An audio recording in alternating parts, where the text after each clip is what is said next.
Kerajaan Pajajaran mulai terasa semenjak Prabu Siliwangi meninggal dunia.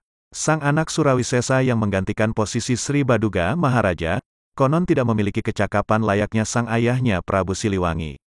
Hal ini ditambah mulai bermunculannya kerajaan Islam seperti Demak dan Cirebon. Dikisahkan pada buku Hitam Putih Pajajaran, dari kejayaan hingga keruntuhan kerajaan Pajajaran, tulisan Ferry Taufik El Jaquin, Pajajaran yang memiliki hubungan diplomatik dengan Portugis.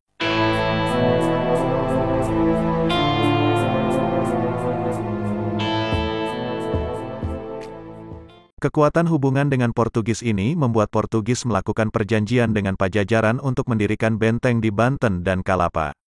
Tak hanya itu, setiap kapal yang dikemudikan Portugis mendarat di Malaka, akan diberi muatan lada yang kemudian ditukar dengan barang keperluan yang dibutuhkan pihak Sunda.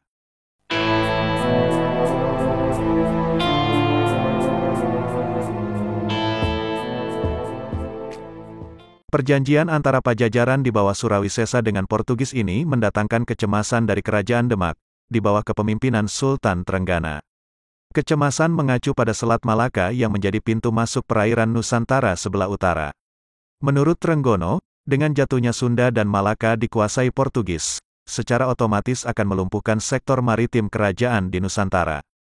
Terlebih Selat Malaka sebagai urat nadi kehidupan ekonomi Kerajaan Demak akan terputus. Maka Sultan Trenggono menghimpun kekuatan dan melakukan segala cara untuk bisa mengantisipasinya. Pernikahan politik dengan Cirebon, menjadikan Demak dan Cirebon memiliki hubungan yang kuat. Kelak dua kerajaan inilah yang akhirnya menyerbu ke daerah kekuasaan Portugis.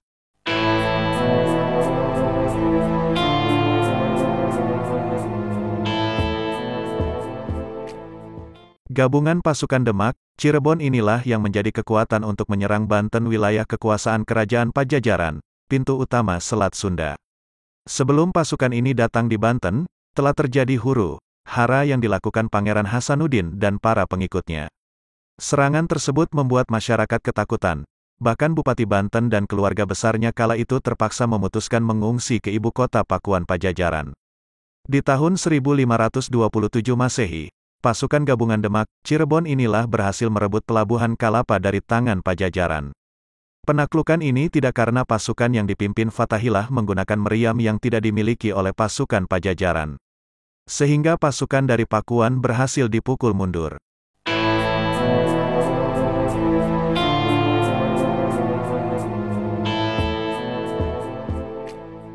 Portugis saat itu sebenarnya ingin membantu. Bahkan armada yang dipimpin Francisco de Sá yang mendapat tugas dari atasannya untuk membangun proyek benteng diangkat menjadi gubernur di India.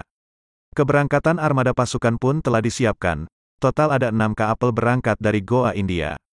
Tetapi sesampainya di tengah perjalanan armada ini diterpa badai di Teluk Benggala, sehingga harus memakan waktu lebih lama untuk tiba di Sunda. Akhirnya ekspedisi Portugis yang awalnya menuju Banten, bergeser ke Malaka. Sebab Portugis mengetahui bahwa Banten telah jatuh di kekuasaan Hasanuddin.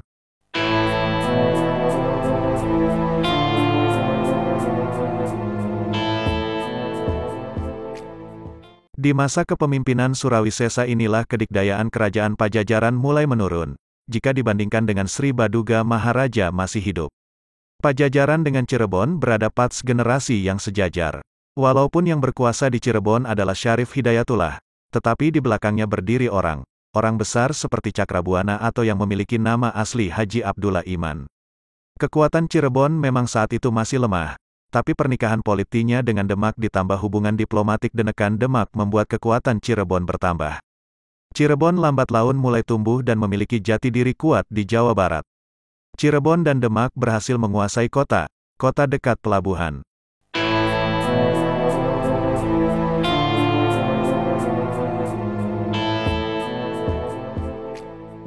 Di sebelah timur pasukan Cirebon bergerak lebih jauh ke selatan.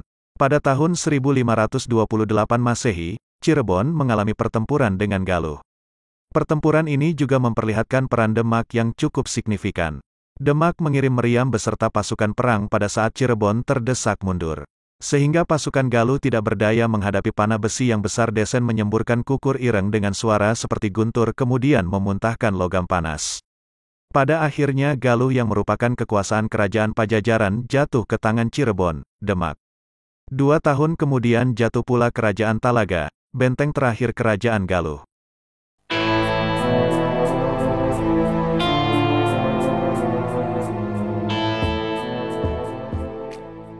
Bahkan Cirebon mulai merangsak masuk menguasai Sumedang yang memaksa Surawisesa melakukan kesepakatan dengan Cirebon. Konon kesepakatan ini membuat Surawisesa sedikit bisa bernapas dan mengumpulkan beberapa kekuatan yang sempat dibuat kocar-kacir.